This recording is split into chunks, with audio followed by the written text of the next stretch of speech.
second there too.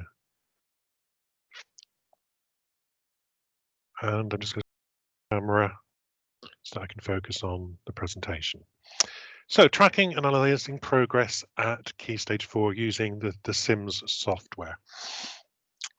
So from my days as a teacher and now as a school governor, there are those sort of 4 stages of going through the assessment phase. We've got the assessing of the pupils and actually putting the data into the system. We then analysing the trends, both as a class teacher looking at my own class, looking at a whole year group, comparing groups, math sets, French groups, and also comparing our cohorts, our Pupil Premium children, our SEND children, English Additional Language, etc. So we want to be able to talk about our groups and our cohorts coherently and have the evidence behind that. We would like to use that data in discussions about student progress, what provisions we need to make and which groups need more support. And we'd also need to report on it and possibly to governors. So we've got those sort of 4 phases. There's also a phase of reporting to parents, which I won't go into today, because I really want to more look at the more analytical side of the data. And we'd also like to link that into the exams module, which is the sort of end point which we're working towards. So any of our assessment ought to bear and give us an idea of what we're going to achieve in those exams. So most of this I want to do actually live in Sims. I'm just going to go through the first few ideas of what we can see. So this is what I'm going to talk about. I'm going to talk about the mark sheets, the things you probably already know about the data entry and analysis on a mark sheet, various ways of target setting, various ways of RAG rating. Moving on to tools such as the tracking grids, which are the things which I would use for doing student progress discussions, and looking at how we can both just have an overview of whole school, but also move into things like children's attainment versus their target, progress from Key Stage 2, the sort of progression matrices you may want to see. We'll have a quick look at the analysis grids. Those sit inside Sims, and which Sims can be brought through to the homepage, can give a really, really quick, easy summary of what's going on. And as you can see on the right-hand side, I've put together the possible audience and users of these various tools. And then we just spend the last bit looking at the Capta analysis resources, things which Capta provide out of the box for you to use.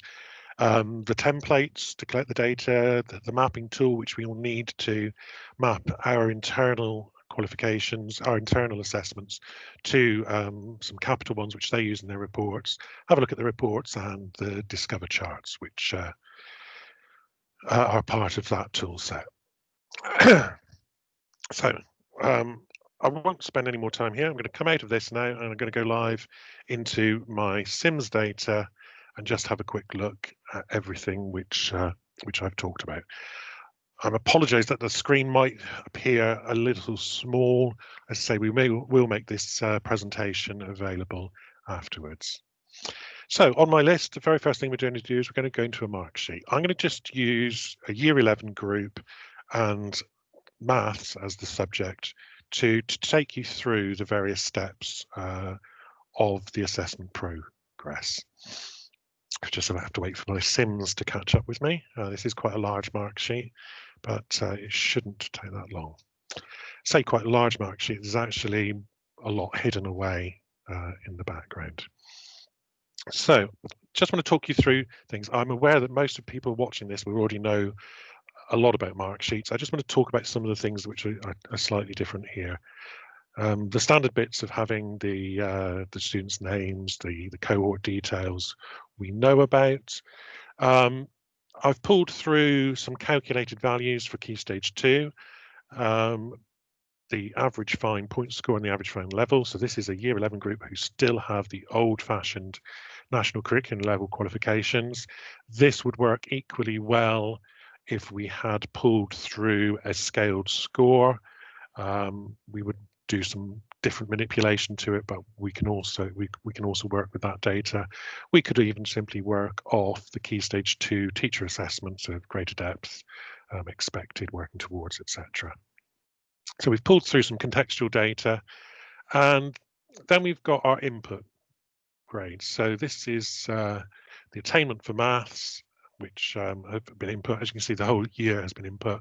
Been working with Capita data where it's already been pre-filled, and we're using an aspect to record which breaks each GCSE grade into 4. So we're looking at a level of security within that grade. So we go from just a standard 9 up to a 9.75. That will be important for looking at our progress measures within the mark sheet. But later on, we'll actually aggregate those grades together to see progress. So we go all the way through from grade 1 to grade 9. The target we can see in the next column has been derived from the average fine level. Debatable whether that is what I would have normally chosen. I may have taken the maths grade or the maths fine level rather than just a generic average level, but that it would work as the same. And what we're doing, we're actually using a progression line. So I'm just going to unhide some columns which are sitting there, and I'm just going to click the calculate button. So what we've got here, we've got a formula going on which is charting progression using what's called a progression line. It sits in the background, and we can create them ourselves, or we can design them and pull out from existing data and put those in. And what these lines do is they chart where a child should be at a particular time based on an average performance. So we've got these hidden figures in the background, which are then converted to a target. And here we are looking at a termly target going through.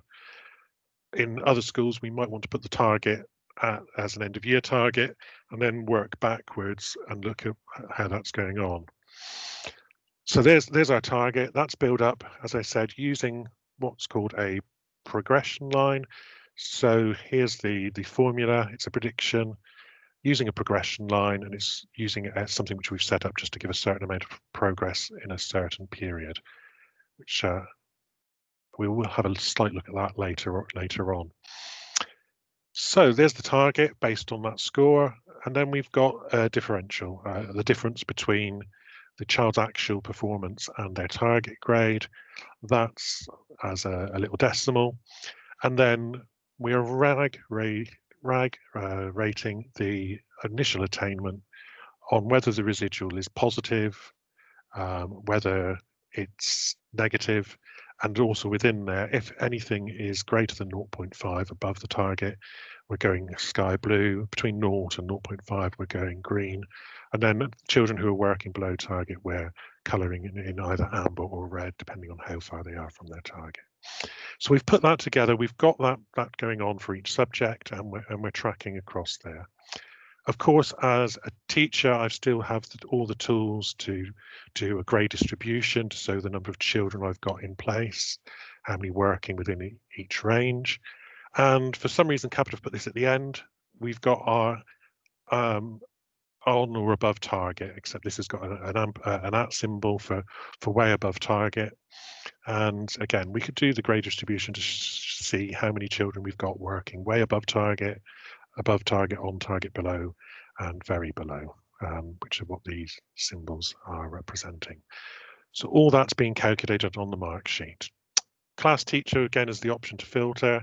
So if I just want to quickly produce a little summary of what's happened to my Pupil Premium children over this assessment, I can filter. I just realised I brought up the whole year group sheet, so more looking as a year head than a class teacher, but the same would apply for a class mark sheet. And I can filter on any of the things which I've put at the beginning. If we had some previous attainment scores, we could have brought those in at the beginning of the mark sheet, either the Key Stage 2 data, or it could have been in the end of year 10 data coming through. We've got all that to tell the story of what's going on in the group. So that's our first phase, that's our mark sheet phase. A lot of data going on this mark sheet. We're scrolling through the whole year group. We've got a lot to look at. So we need to present that in a slightly easier, more digestible way, which is where the tracking grids come into play. So I'm just going to close this mark sheet down, and I'm going to pull up a tracking grid. So I'm just waiting for my system to catch up with me. So I'm going to go into the tracking grids. Now, these are used very much in primary schools all the time. They're very visual, very easy to see what's going on. And for me, as a teacher, are very straightforward to enable us to analyze what's going on with data. So I'm just going to go through and find, first of all, a very simple one, key stage 2, average point stored to key stage 4. That's the one I've pulled up. These work as mini pivot tables. So let me just take, oh, sorry, that's not the one I wanted. I want key stage 4 target recurrent. That's better. I'm going to choose my source group, which is year 11. And I'm matching my key stage 4 maths up here against my key stage 4 target on the vertical axis. When I choose my year group and populate, it will fill in the children in the correct cell and do the correct matching. I'm just going to unhide the empty columns just so you can see that it is a full grid, and we'll go back. And we've normally got the targets, which are in green, so that we can see children are on target. Children to the left and below will be below their target. And as you can see, we seem to have an absolutely fantastic year group who are all working extremely above their targets. Just going to pop on some summary columns, which will then show me the percentages I've got working on above and below target. And I can also put on summary rows, which gives me a gender breakdown of how many children I've got within each of those sections. So these are very visual representations of the data. So here's our children who's been targeted to get a grade 4, so a standard pass in maths. And as you can see, we've got a few children who are working below, quite a few working above, and a few working on target. The validity of the data in the capital data set's not fantastic. We can filter this grid on any of the criteria which we might want to. So we can go down to a registration group, a single class from the maths. If we wanted just to look at the top set maths, we can come into here, pick out our 11M1 group, filter that, populate that grid again, and we're just looking at where our set 1 children are. If we were particularly looking at our special needs children, again, we can come into here, pop on the group filter, move down to our SEN status, and just pick up the children who are getting SEN support or educational healthcare plans and repopulate that grid. So we've got that to discuss. And now that's just taken those children out of the whole of the year 11 group. So it becomes quite an easy tool to look at and identify, and very good for those pupil progress discussions. Live in Sims, of course, which means a single click on any of the names in the tracking grid will bring through the children, so that we can actually then have a look and see if there's something going on. So this child we saw was sitting slightly below. They are getting SEN support, but also they do seem to be amassing quite a few behaviour points this year. So there does seem to be an attitude to learning, an attitude to school, which we need to work on before we're going to see the academic progress. So we can do a number of grids in a number of different ways. We can do target to current. We can do things like termly progress. Sorry, that's not the one I wanted to do. I've got that on another grid I'll show you shortly. But we could look at progress 8, for example. If I, again, pull in my year 11 group, and we've got a progress 8 score for each child, which I'll come back to how we may have obtained that. We can populate this grid, and I've got them in bands of 1 unit. So if they've got a positive 0.01 to 1 progress 8 score, if they've got higher scores. As you can see, for some reason, every child in this data set is performing above their expectations for attainment 8, therefore their progress 8 is all positive. But I can assure you that if we did have children who were not, we would also be tracking those. They would be below the 0. So the tracking grids are very useful for finding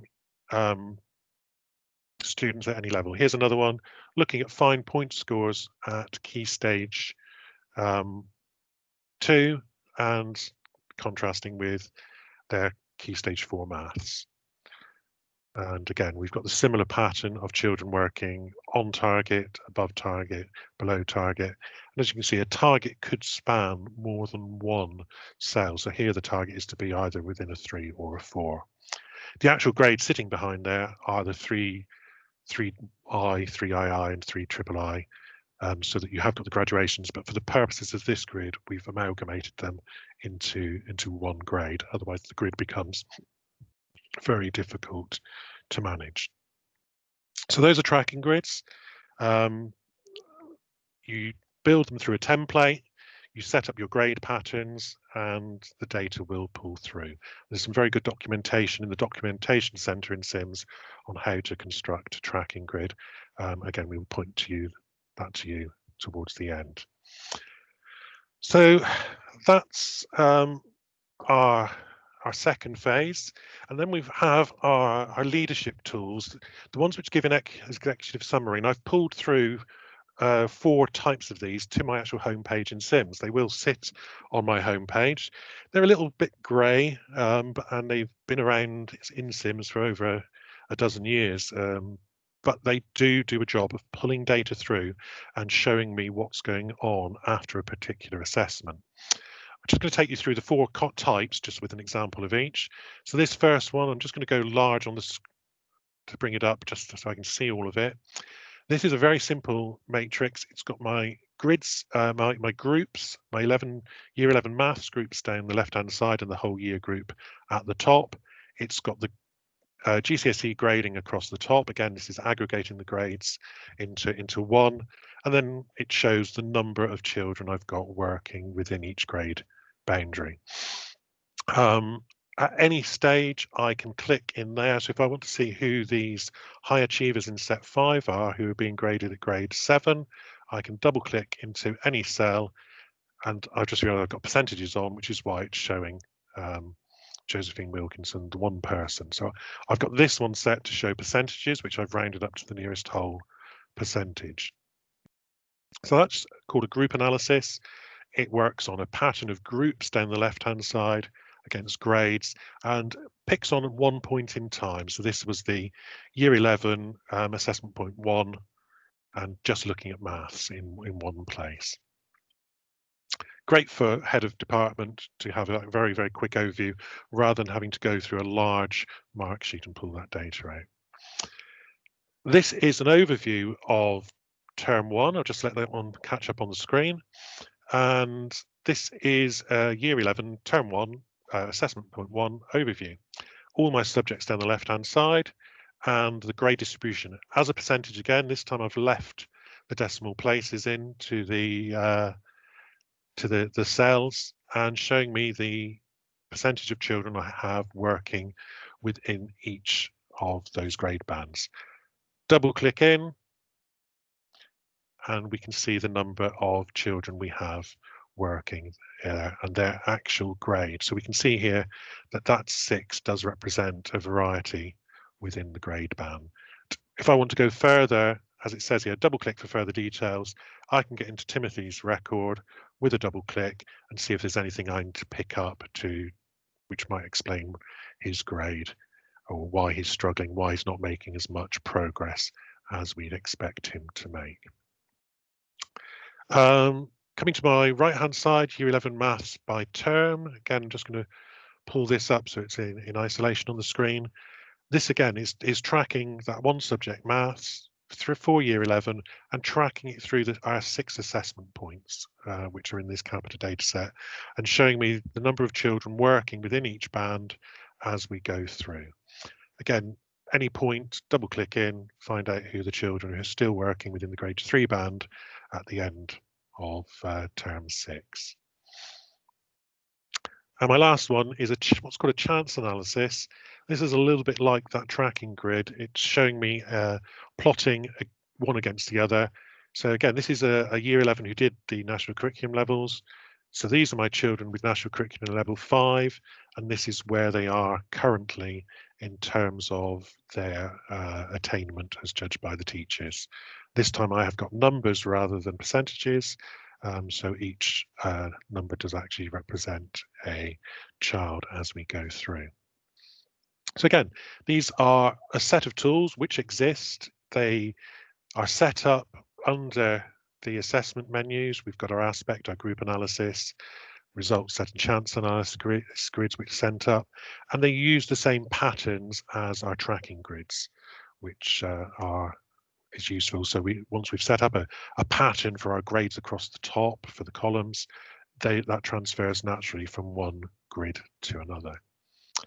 The last one is the trend analysis. This is the old sort of scatter graph type thing. I'm just going to very quickly, but these aren't used so much. They used to be very useful when we had that direct correlation between a child getting a level 4B at Key Stage 2 was supposed to get a C, and you could actually translate that almost directly from the number of points, 27 for a 4B to a C.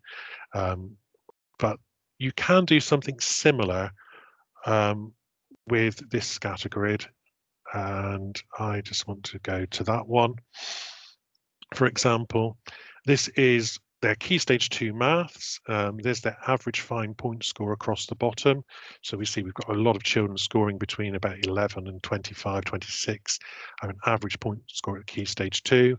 This is their current attainment on the vertical axes with the various grades. And then as we look through, we've got the various dots showing where they are in relation to this progress line. As you would have seen by the number of people ragged sky blue on my other sheet, this year group is definitely overperforming against the review line, which was progress in Key Stage 4 maths. So it's a very visual view of what's going on, but it actually shows all our children in a list at the bottom and where they are. And those children who are working with a negative difference, who are working below their expected benchmark according to our standard progression line, and those who are working right above and really exceeding. So we can see where that is at any stage. So these are, again, it's a tool which is available. It's probably, I would say, it hasn't been used so much recently, but it does do what we want it to do. And once we've plotted a line based on our children's performance, we can use those lines to make predictions, to review, and we can add other lines in. So the previous chart I showed you had 3 lines. I don't think there's any children's data, and these would have represented the various quartiles or centiles, so you can compare against.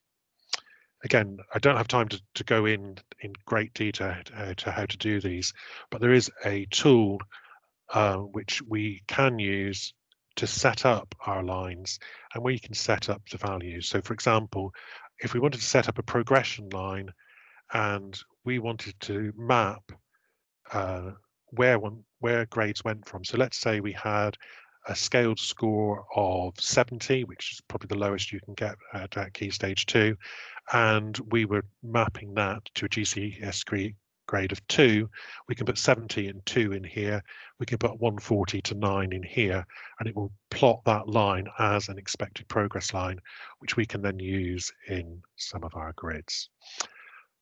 Okay, I'm very aware that time seems to be whizzing by through this.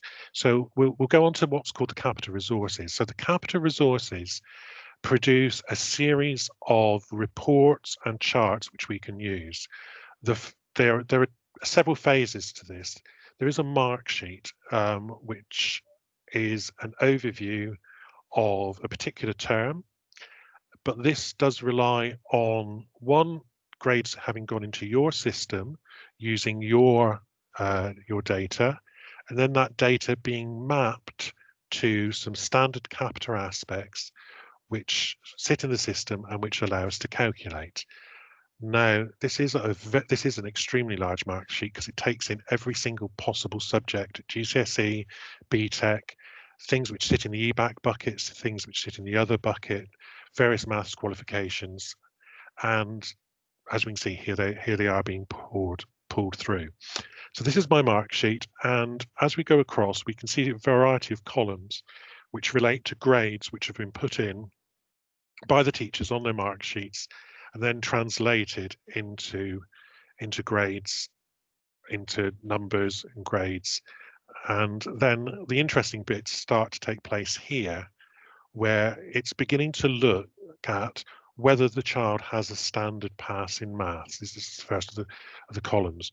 Whether they've got a strong pass, whether they've got passes in English and literature, and begins to do all the separate calculations which will bring together the data to calculate attainment 8 and progress 8 per child. So this is where we come to some of those key figures. How many good GCSEs have they got? How many good GCSEs, yes or no? How many good GCSEs, including English and maths? All of the key performance indicators are calculated on these mark sheets. And then as we go across, we get our attainment scores, our progress 8 scores, our progress in each of the components. So this column here is our progress 8 column. Whoops. And then we've got our progress in each of the baskets and each of the subjects coming across to the far right-hand side of the mark sheet. So we can actually track all of those key performance indicators from this mark sheet. So this mark sheet works off Capita standard aspects, which we can link our internal school aspects to. So I'm going to go into something called the mapping tool. And I'm just going to show the latest one which I've used to do this. I'm not going to show you how to do this. I don't have time. But basically, it's a question of bringing in your aspects, the aspects you use in school as the source aspects. So this is what we call them in the school, K3-4 attainment, and mapping them to a destination aspect on the right-hand side. So these are aspects which Capita provide and which we can map to. So there's a variety of aspects relating to GCSE, relating to English. So what we would have done is for this GCSE English language, it's been mapped to from K3-4 to actual GCSE English language 9-1. So that takes a little bit of time to set up and just to go through. You know your qualifications, to link them to the qualification which matches from the Capita set of data. So we map those across. We map our result sets, so whether we call them year 11 autumn, year 11 spring, year 11 summer, whether we number them, whether we call them, it doesn't really matter. We map them into Capita's aspects, Capita result sets. And Capita have provided a huge number of possible terms so that you can do a number of different versions. You don't have to use all of them, but they are there. So if you are assessing 22 times in year 11, there are 22 result sets you can use. You map those across doing the same thing, choosing your grade set here, matching it to one on the left-hand side. And finally, with your grades, so this one's been done for me. So each of these grades, 9.75, 9.5, 9.25, that's the points behind it. There's our grades, and they've been mapped to a destination grade from a Capita grade set, which simplifies it to 9 plus, 9, 9 minus. We've got the 3 versions of it there. And again, we've just linked them all across so they match up. Once that mapping has taken place, that will last for as long as the qualifications are correct. We might have to do something with BTECs to map our BTECs or any other qualifications or double awards, but once it's done, it's done. And then after an assessment collection, we use the convert results routine, which converts the results, copies your internal aspect into the Capita aspect, which then allows the mark sheet to work. Sheets place a large number of reports which you can run. These need to be imported for the first time, but there's a link on our website to do this, and they all begin with CAS, which is Capita Assessment Services. And we're looking at the Key Stage 4 ones. Now, I will say these do take some time to run. So the inspection dashboard will take 1 to 2 minutes to complete and come up on the screen. So I did run that one earlier so that I would have it to show you. So I've just saved that out.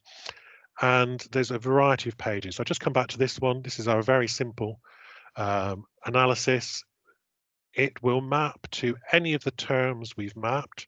I know that's very small, but I've chosen autumn half term as my data set, and then it pulls the data out. Let me just go a bit bigger with my Excel sheet.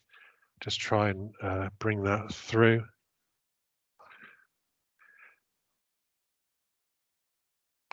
And as you can see, we've got our standard passes. Let me just scroll back a tiny bit to the left.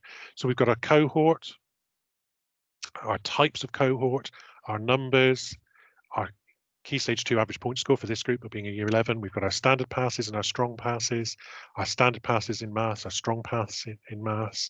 And as you can see, we go across each of the areas representing, first of all, the EBAC.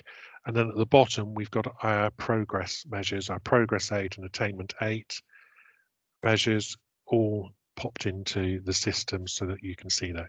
So it's a very complete analysis of the data with all the cohorts at the bottom, down the left-hand side.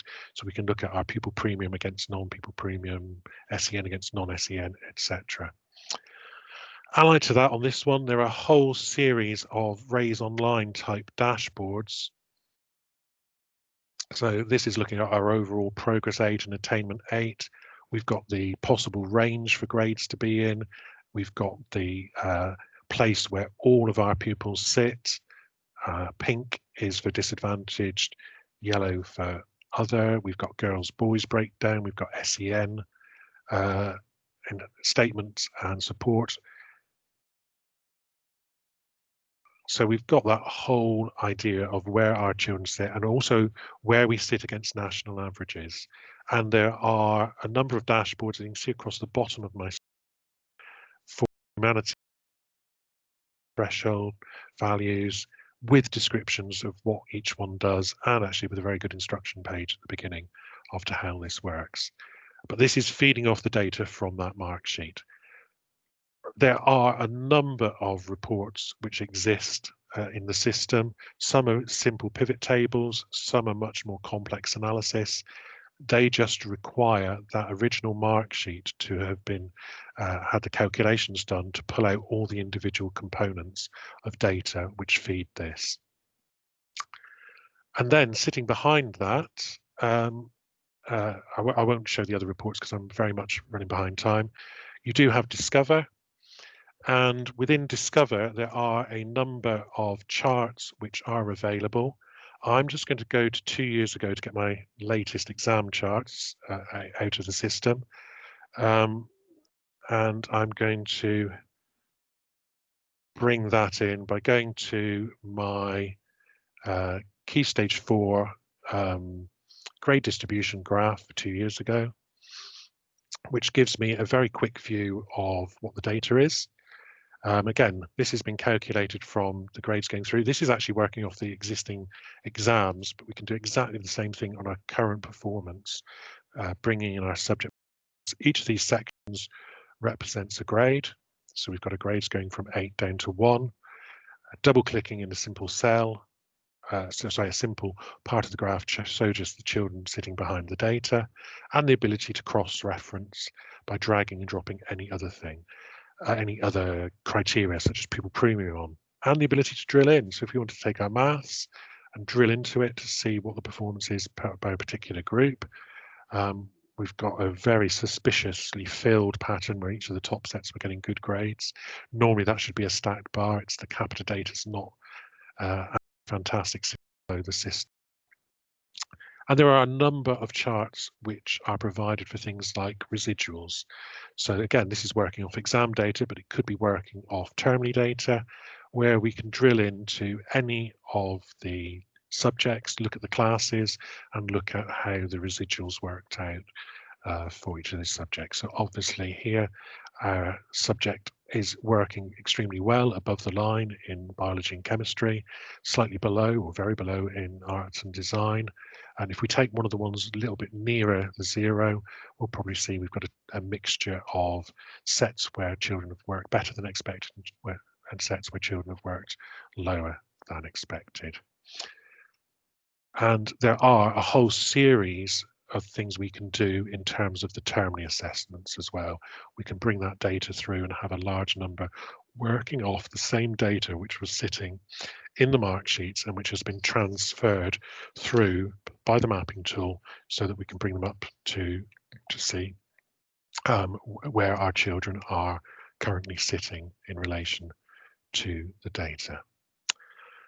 So I realise I've gone over my an hour by quite a lot. I'm just going to go back into the PowerPoint just to finish off. So we've had a quick look at mark sheets, data entry, target setting, and RAG rating. We've just quickly explored some tracking grids and how they might show you an overview or a target against attainment or progress from Key Stage 2. Run through some of the analysis grids which are available in SIMS and which summary of what's coming out from the system, saving you from going in and looking at an individual mark sheet, but allowing to click on a cell to drill into individual pupils. We've got some capita analysis resources which enable us to produce discover charts showing our grade distribution, showing our residuals, showing reports which bring up some standard data and some of those key things which we'd see in a performance table, and which also produce some things like Raise Online dashboards relating to our data. There is a little booklet available. It's on our website, which talks you through the additional Key Stage 4 resources which Capita supply. Takes you through in quite detail how to use the mapping tool, how to run the mark sheets, how to run the reports and where the reports sit. And that, which I'll just leave on few seconds, is the KB article on the SCOMIS page, so faq.scomis.org, KB 22701, which has a link to both the reports to download, the Discover charts, the templates, but also to that booklet to show you how to find that data and how to manipulate it. And if you want any further help or would like more information or to talk to your account manager, so remember every school does have a dedicated account manager who's there to help you, to take a call, to speak with you about your needs, things where you might need help and development. You can ring us on that number 01392385300, log a call, ask for an account meeting to talk particularly with a view of talking about assessment. If you are desperate to speak to me, don't put that email in. That email is totally wrong. I don't know how I've typed that. It should be craig.allen@devon.gov.uk. And I'm happy to take an email and send you some information and also refer you to your account manager if you want any further support on that. As I said, this will be made available as a recording afterwards. The slide deck will be available for anyone who wants it. Thank you very much for listening. If there are any questions, please don't hesitate to get back in touch. You could type if you've got an immediate question, you can type it into the conversation box, the chat box. If not, we will finish this web presentation fairly shortly. So if you want to type anything in the chat, I've got a question to ask, please do.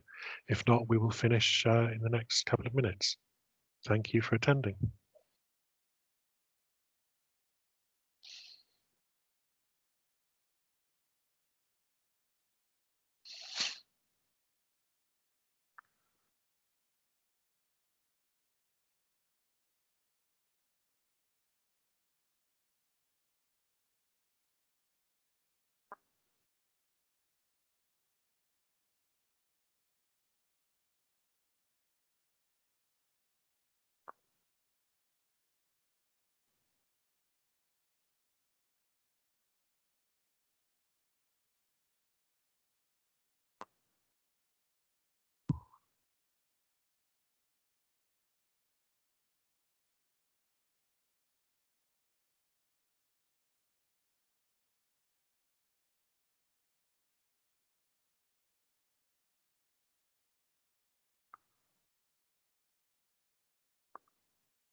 Okay, I can't see any questions coming through, so I'm now going to stop the recording and I'm going to end this web presentation.